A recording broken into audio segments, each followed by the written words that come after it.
Hussein, and yeah, of course, thanks to all of you for coming, staying, and discussing, giving great talks. It's been a pleasure so far, and I will also try to contribute now to this series of great talks. And you also already saw some work I was involved in regarding dipole-coupled arrays by Susanne Yelin today. So I decided to talk about something else we've been working on already since 1.5 years now, and it's the first time we sort of present this in a bit larger community in up to a certain degree of detail. And yeah, I'm curious what you think, and I'm going to walk you through our ideas, which are about doing quantum simulation of, I call it now, strongly correlated molecules and materials using the Rydberg array platform here at Harvard. And in particular, we want to do this in an as hardware efficient way as possible. And before I dive into my talk, I would really like to acknowledge the big number of collaborators on this project. And it was a lot of fun to brainstorm, work out details, and really kind of define sort of this project over the course of the last 1.5 years together with them. And on the PI side, that's Martin Gordon at UC Berkeley, who is a hardcore computational quantum chemist. Michel Lukin here at Harvard, and Susanne Yelin also here at Harvard. And on the postdoc / grad student side, I would like to mention in particular Nishad, who is also in the audience and who did a lot of the heavy lifting on the one hand, but also didn't bother to move to Berkeley for an entire summer, learn chemistry, come back and teach it to us, basically. And we also had like lots of discussions with like other people like James, who is also a chemist, Abigail, Rodrigo, Marcin, and many people with different backgrounds really bringing this thing together to what I will present now, basically. Yeah, according to some, and I think they're getting more, we live in the quantum decade. Meaning that now big and small companies, labs, and new groups are starting to build quantum devices, quantum computers, which are expected to be powerful on the long run and really kind of contribute to our society and our understanding of nature. And of course, the question now is, what do we do with these quantum computers and devices, and what can we apply them to? And if you ask Google or nowadays ChatGPT, there are many terms floating around: factoring, search algorithms, quantum machine learning, cryptography, financial modeling, optimization problems. For this workshop, all of those are pretty irrelevant, I would say. However, there are two applications, which are the two down here: material science and drug discovery, which pops up quite frequently when one talks about quantum computers. And I think these are very relevant to this workshop in a way, as I will show in the following. And I would like to put them in the bigger realm of quantum chemistry, and that's exactly what today's talk is going to be about. Quantum chemistry, in general, is solving an electronic structure problem of many nuclei and electrons, which interact via Coulomb interaction. And in the Born-Oppenheimer approximation, the electrons also have a kinetic degree of freedom, which lets them move around and form bonds and all complicated things. And in general, this is a very difficult many-body problem one has to solve. And that's basically sort of the problem we'll tackle, even though we will simplify it quite a bit to actually make it hardware efficient, as I mentioned. Because it turns out that, after all, advancing quantum chemistry, or in particular computational quantum chemistry, with those quantum devices, which are expected to be very powerful, is actually very hard and challenging. And that's due to two main reasons. The first one is just that classical quantum chemistry and computational methods, real ab initio methods based basically on this Hamiltonian, are very good. So this is an old field which was basically established with the first classical computers almost, like big scale classical computers. And there are very good algorithms to solve these problems for quite large molecules and materials. And the second reason is that the actual hardware requirements one would have to kind of fulfill to really push this field forward with a quantum computation platform, they are really difficult to reach, actually, at least in the near term. And to sort of be a bit more quantitative on this, there was a paper recently by the Microsoft quantum sort of team And they were asking how hard is it actually to solve useful or important problems on those machines. And the first problems they looked into were like complicated quantum dynamics problems. And on the y-axis here, you see the number of qubits they expect to be around. And on the x-axis, it's the runtime it would take to simulate and solve such problems. And it turns out that, for example, factoring, which is this obvious application, already is quite hard, even with quite a large number of qubits with given currently top-notch algorithms. But actually, quantum chemistry is even harder, according to them, that basically even with millions of numbers of qubits, actually some of those problems will take centuries, basically. And such a plot, of course, has to be taken with a grain of salt because lots of improvements can be done here to actually shift these things to the left and down. But just to give you a feeling that it's usually not easy to actually do good quantum chemistry on quantum computers, for example. And that was sort of the starting point of our discussion quite some time ago with this big group of people. The goal was really to advance quantum chemistry and get insights into problems motivated from quantum chemistry in the near term by, on the one hand, using state-of-the-art platforms. And we will in particular focus on programmable Rydberg atom arrays. Also leveraging insights obtained from those very good classical methods. And then focus on well-targeted problems which are good for those near-term devices, which are noisy and not scalable to millions and millions of qubits. And the target problem we will study in the following is a high-spin Heisenberg model with arbitrary connectivity and potential higher-order terms. So what does this mean? We will have spins, but since they are high spins, usually like the spin quantum number will be larger than 1/2, so they're big spins. And they're like on some sort of lattice or in some configurations, and each spin talks to each other in a highly non-trivial way with some connectivity which is established by an interaction matrix. And they can interact in various ways, anisotropic, isotropic, via an SXYC interaction, and also like potential higher orders of spin interactions. And I will come back to these terms like these later.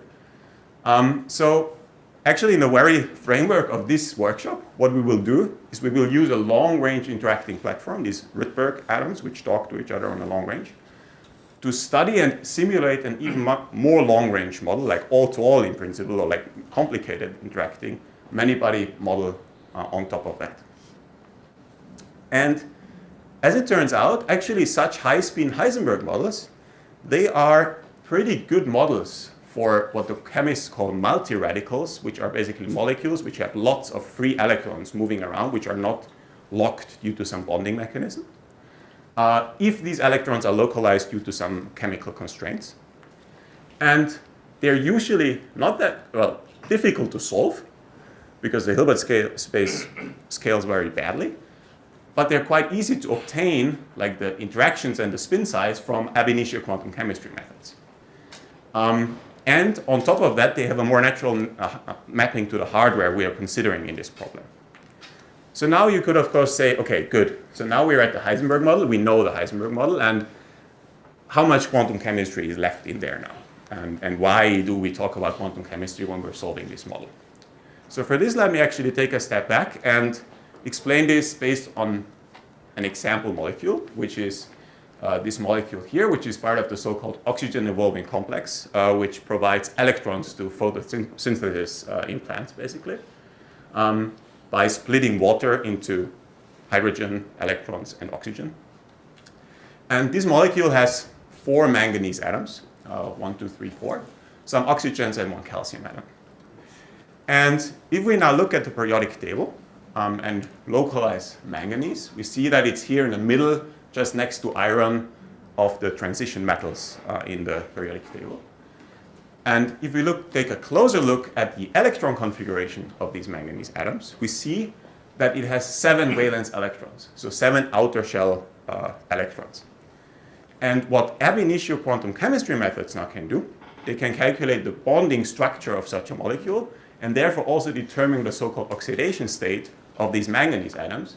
And these numbers I put here next to these atoms they tell us in which oxidation state these manganese atoms are. So this number 4 here corresponds to the fact that 4 out of these 7 valence electrons, they're somehow locked up due to bonding with this oxygen in particular, meaning they're gone. But what we're left with are 3 of the valence electrons, which are left, and they form a spin 3 half degree of freedom, and they're usually called the active electrons in the molecule. So basically, the Coulomb interaction between these like neighboring atoms and the manganese will localize those electrons. Then the ferromagnetic exchange interactions will make them a big spin 3 half, and super exchange will make them talk to each other, like the different spins. Because also the manganese, maybe to mention, they can be in different oxidation states. So this, in this case, for example, just 3 out of those 4 are taken up. So this will be a spin 2 degree of freedom. And then they talk to each other in a non-trivial way, meaning that we can map this molecule, or not we, but the computational chemists can map such a molecule by using their methods, basically, onto a spin model. And this spin model usually takes the form of an S.S interaction with some interaction matrix, where this S is not a vector Sx, Yc, but for a large spin, so it's not a poly, but it's a larger spin matrix. And in principle, these Hamiltonians will also have higher order terms, and these higher order terms are sort of perturbations on top of this, which take into account first order kinetic degrees of freedom of these electrons, sort of like in the molecule. And of course, such a model now has a Hilbert space scaling, which goes with 2s plus 1 to the n, so not just 2 to the n, like in a spin model, or like a spin 1/2 model, but it's sort of even worse because of this s here, which is in general large. And that's sort of the model we want to solve now. So in a sense, going back to this slide here, we want to take these maybe still very simple, the simplest quantum chemistry problems, and translate them from this full electronic structure problem into a quantum dynamics problem on the Rydberg platform. That's sort of the idea now. And based on what I just told you, yeah, is there a question? Can I ask something? Just two questions. So one is these spins don't have to be of the same length, right? You just said, I mean, this depends on this oxidation state. Exactly. And then, yeah, I don't know whether this makes a lot of sense, but let's say if one talks to the solid state physicist I talk to, they tell me basically spins beyond length 1/2 are classical objects. So, can you respond?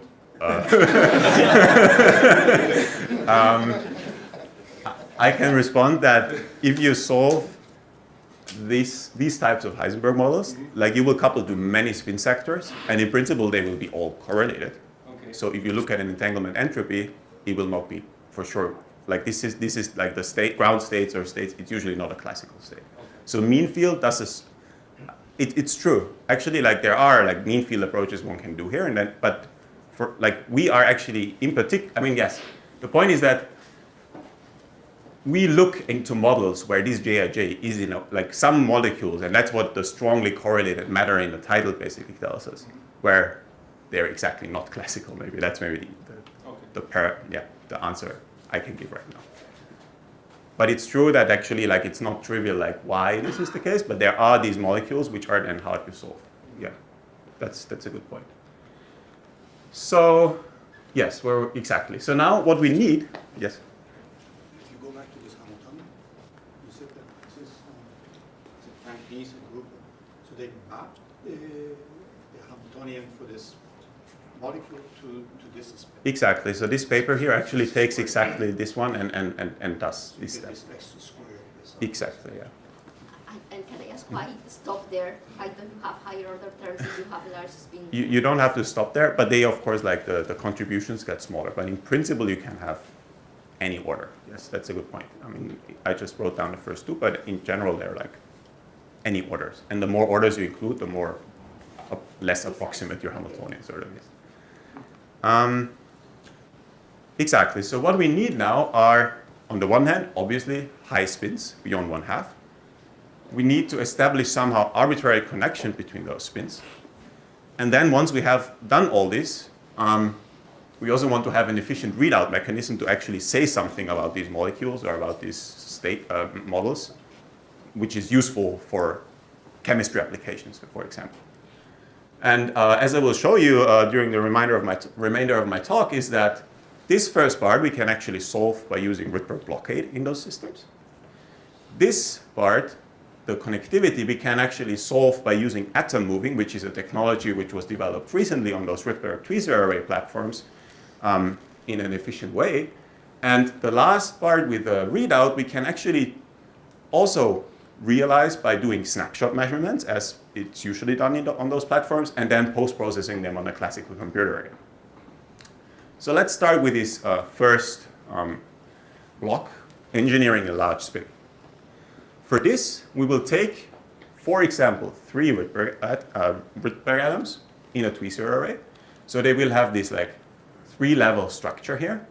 The Sierra and the 1 hyperfine level encodes the spin.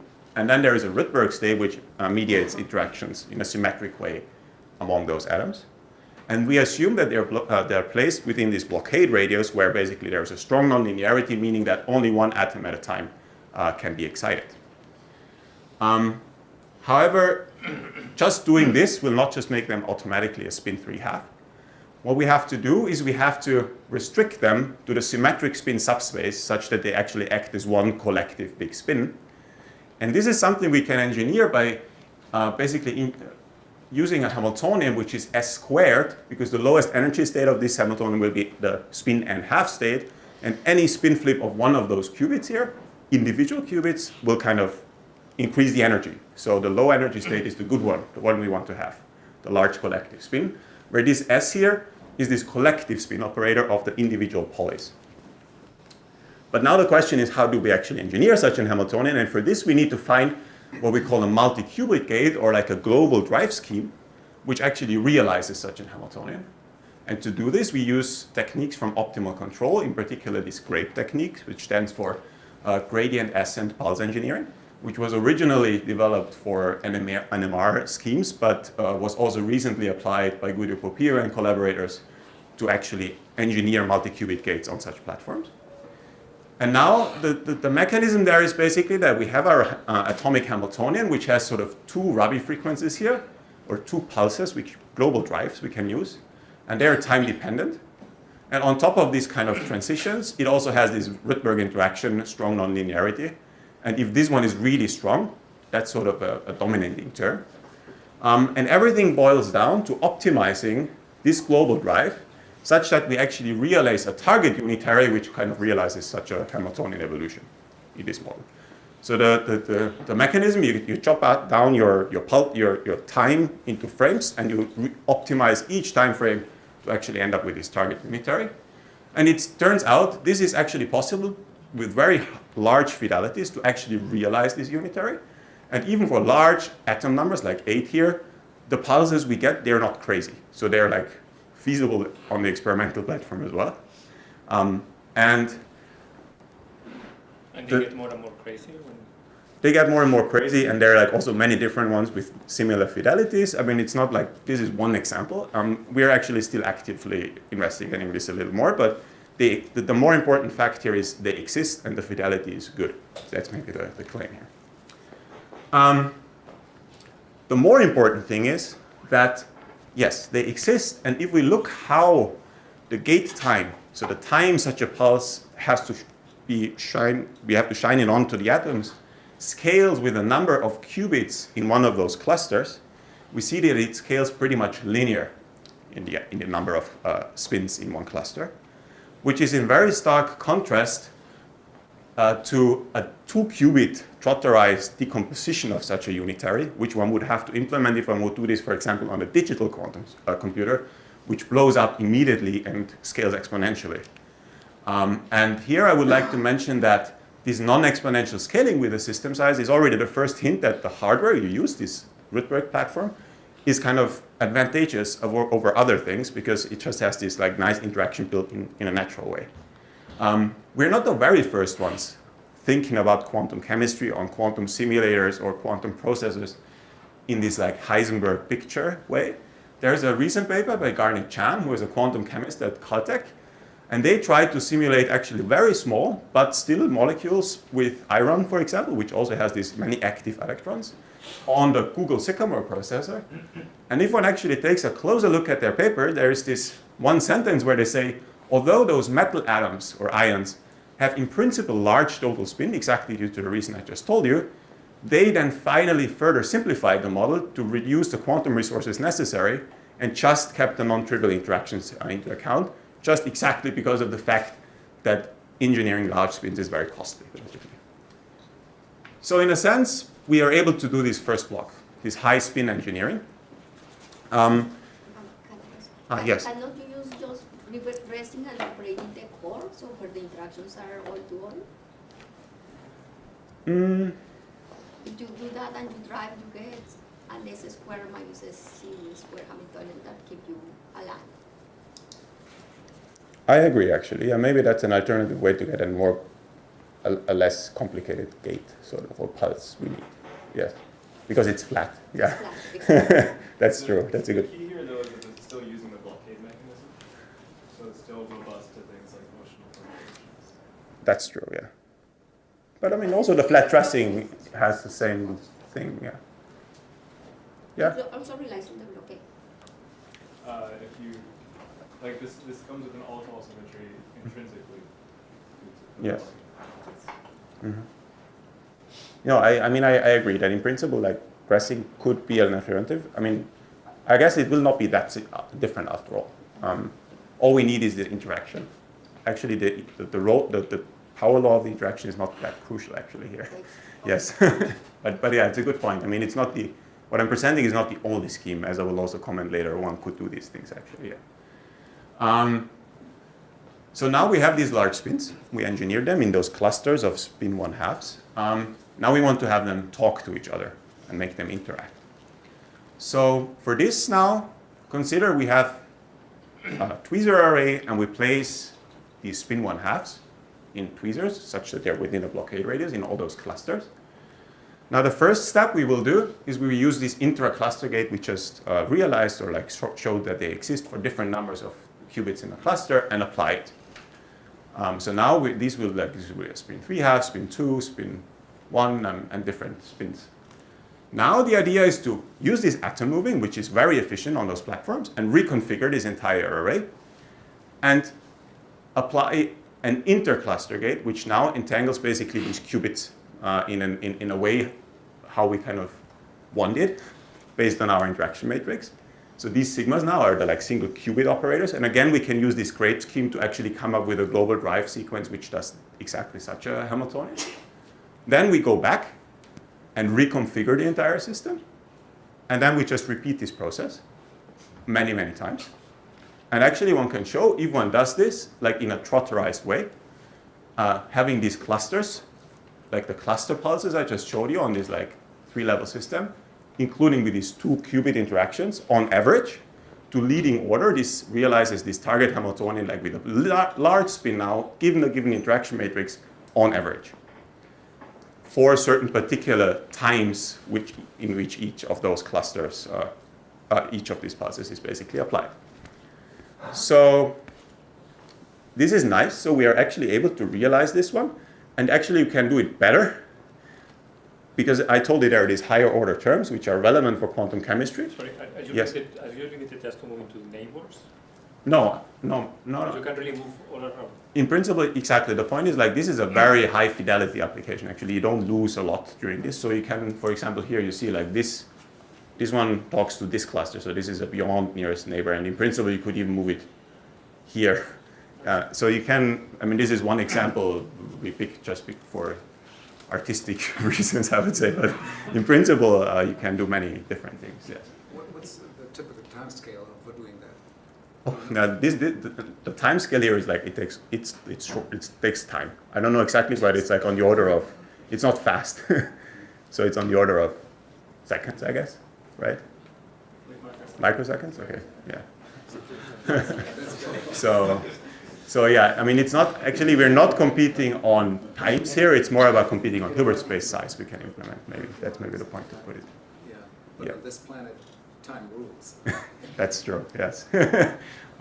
So yeah, we have these moving steps in between, which take time, but But the fidelity is like, the error is like Exactly. minus 5. yes. So you don't make an error by doing this. So you can take the time. So there's no decoherence, if that was your question. Or it's almost no decoherence, yeah. Exactly. So now the nice thing is that if we do some Floquet engineering and basically writing down the different orders which appear in such a pulse sequence of applied unitaries, one can actually sort of engineer a mistake to a symmetrized, not a mistake, but target this pulse sequence, which now is symmetrized in a way to kind of take into account higher order terms. And then one kind of plays around with like these interactions. So the blue one is always the interaction Hamiltonian. So this one, how long this one is applied, and one tunes these parameters A and B. Actually, one realizes that like with these higher order terms, there is quite some range of coefficients, J1, J2, J3. Now just for 2 spins, one can actually access by doing this optimization. So in a sense, by making the Floquet picture a little worse, one kind of mixes up higher order terms, which don't cancel now, but that's good for us because we want them. So we can actually tune it by kind of destroying our pulse sequence a little bit. So this kind of higher order term engineering is like naturally built into this system in a way. So, yeah. Can you comment, like, it seems like the way that you do the interactions don't necessarily preserve the large spin structure, but it seems like all the terms that you get preserve that spin structure. Can you no. tell us a little bit? Yeah, no, that's true. So the interactions, they can flip spins, and then you leave this this kind of large spin, and that's sort of exactly what is, so the range of values we have plotted here is exactly this part where this doesn't happen, basically. So the white region there, we would actually have exactly this process going. Exactly. So now we have established the connectivity. Now the question is, what do we do now in terms of reading out states and properties of this model, which is the last big ingredient we need. And for this, we will use just the evolution scheme I told you by applying this time evolution, and do this for different times and take snapshots of all the spins, basically. And then we want to translate this into material properties. And the fundamental scheme now is that we will use one like ancilla style qubit. So we will have one qubit, not a large spin. And this large qubit serves as our sort of reference in a way. And we will apply a controlled perturbation now on our system. And the nice thing is that this controlled perturbation R now will establish in general a finite overlap with the low energy states, not just the ground state, with the whole low energy spectrum of our Hilbert space. And then the snapshots after this process here in different bases basically contain a lot of information about actually what was happening in this black box originally.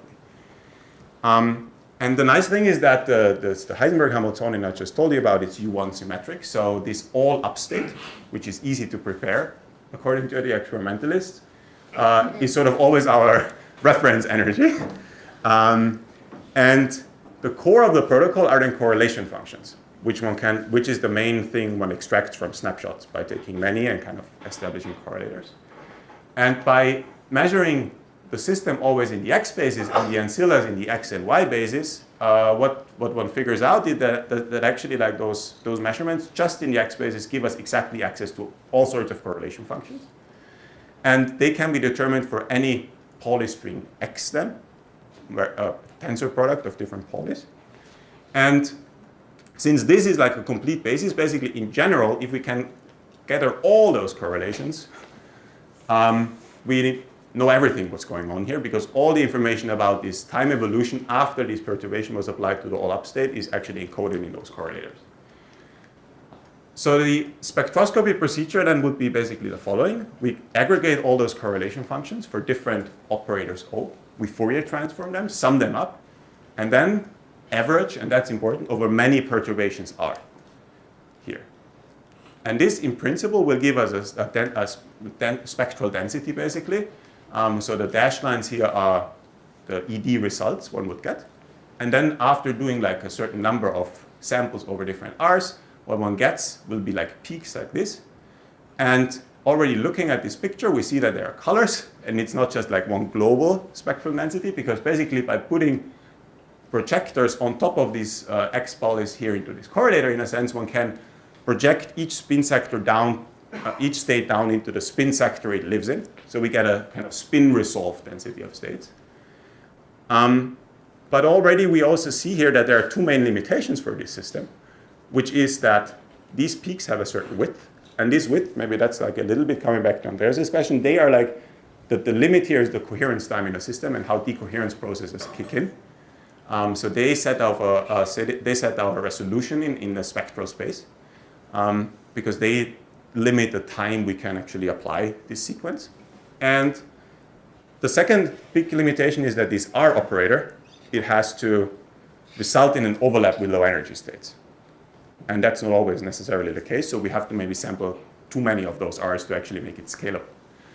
But the nice thing is that this random global perturbation I just told you, which is a random rotation on all the individual spins, can be improved basically by finding a little bit a better state for the Hamiltonian we actually want to solve. And for example, we can find a mean field solution, which actually can then be implemented by having like a series of single qubit gates, controlled single qubit gates.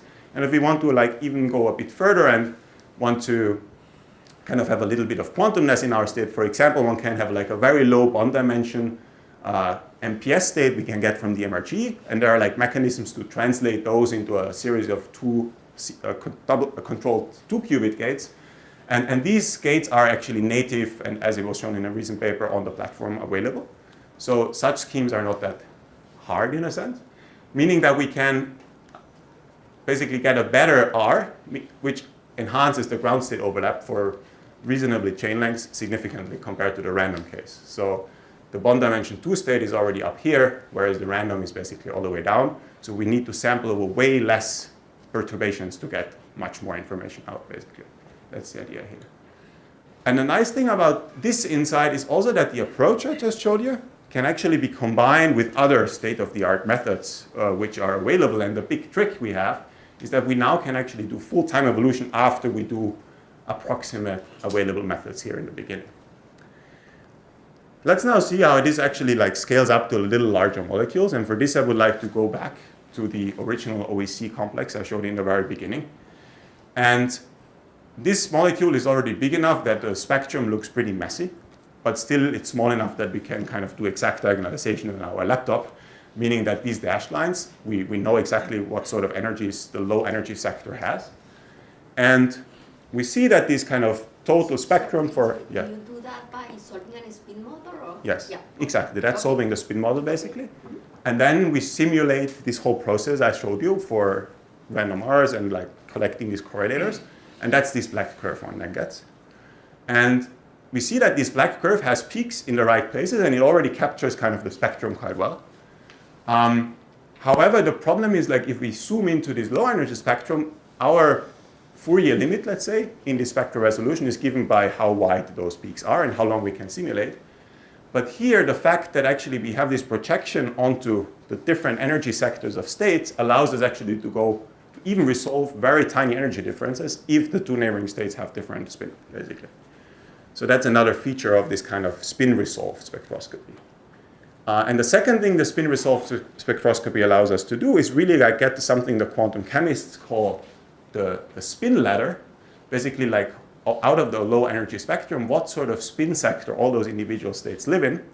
And here maybe it comes back to this kind of, is it classical or not? I mean, they cover like many different spin sectors. So that's the kind of feature of strongly correlated systems. And the reason this is interesting is because actually like while the classical quantum chemistry simulations are good, sometimes it's not that clear like what the exact structure of the molecule is. And the model Hamiltonians that then derive are actually quite different sometimes and result in very different spin ladders. So for larger systems, one could of course then say we can solve them and then compare it to, for example, experiments and say this is the good model Hamiltonian for a given molecule, for example. So now, yeah, we established this entire framework by engineering large spins on a Rydberg platform, making them talk with each other, and also have very efficient readout. So the full pipeline I would like to summarize, and Hossein said I should not go over time, so I haven't do that. We sort of came up with, I think, a rather realistic, maybe not tomorrow, but near-term platform and scheme to really achieve sort of useful insight into problems inspired by quantum chemistry and material science by taking some sort of strongly correlated matter. And while I now pick this kind of molecule, it can also be other things like these Kitaev materials or complicated condensed matter systems involving large spins. We map them to a model spin Hamiltonian, which is based on a large spin Heisenberg model in our case, which we then implement on the Rydberg array. We evolve for a certain time. We have a way to kind of have Floquet time engineering, like time evolution in the system. And then we actually can do spectroscopy.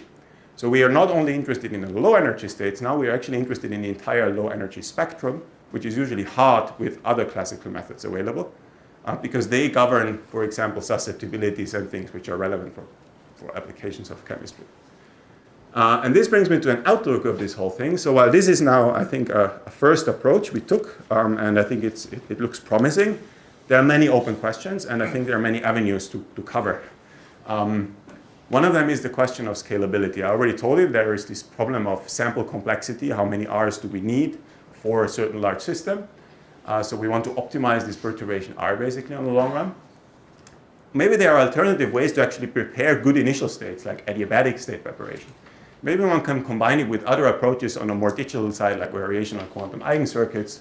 Also understand what is the role of noise, which will be more important once we scale systems up to large system sizes.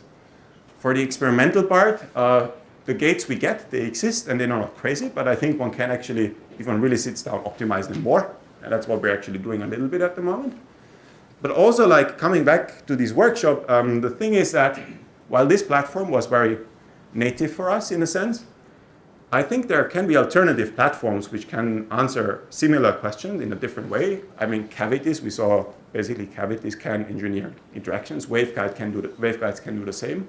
We might not need clusters to engineer spins. Also, qubits, like internal structures of internal degrees of freedoms of atoms, can do a similar job with other caveats, but in general, it's possible. And even the Heisenberg model I showed you in the beginning and the one we implemented here only describes, one has to be fair here, a very small portion of quantum chemistry. But there are ways to actually implement more general model Hamiltonians, we believe, and also like ways to actually then at some point go to fermionic Hamiltonians, and I'm excited to discuss. And yeah, with this, I think I'm at the end, and I want to thank all the collaborators again, and thank you for listening. Thanks.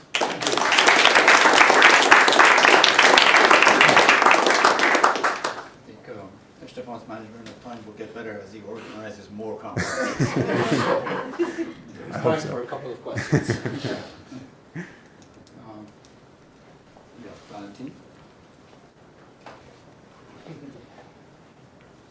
Also, in the beginning, you talked about this, or you showed us this very general chemistry. Is it on? I can't. You showed us this very general chemistry Hamiltonian that included the kinetic energy. So, like now in your in the spin model that you derived, there was no kinetic energy. So, can you say a bit more, like in what types of systems the kinetic energy term doesn't matter and when it matters, and because that's something that probably cannot be covered by this current approach, right? No, I mean it's perturbatively covered by these higher order terms, but in general, no. And actually, like for example, this, so that the extension you're sort of asking for in next order would be this thing called the T-chain model, which is sort of our model adding a kinetic degree of freedom. But it's correct, there is no kinetic degree of freedom in the model. And the models where this usually is good, for example, if you go back to this one, and that's now just quoting quantum chemists, basically, if you have, for example, oxygen blocking those transition metals, oxygen is very hard to polarize, meaning that usually it's sort of insulating sort of those individual atoms. And also, for example, similar things happen in those big single molecular magnets where you have iron atoms which are shielded by the surrounding atoms, which are not polarizable in a sense. And then all the interaction is sort of super exchange interactions and no kinetic degree of freedom. And that's the subclass of materials / molecules we can capture here, which is a small subclass, yes. But yeah. And those are known to like have strong quantum effects. Okay. Exactly. Okay. Yeah. Thank you. Other questions? Yeah, maybe related to Valentin's question. So suppose we introduce this hopping of the electron and solve the molecular orbit first, and then have this second quantized Hamiltonian. Is that possible to group the molecular orbitals into a large spin model and then use the same trick to solve for other chemical problems? I think, I mean, it's not the same approach, but I think the approach is one can extend it to these problems. Yes, that would be my fast answer. But yeah, I think that's actually really the very important next step before one really wants to push things. Yeah, really starting with the second quantized kinetic degree of freedom and then implementing it on top. Sort of. Yeah. Thank you. Okay, thank you. In the interest of time, I guess join me in thanking Stefan.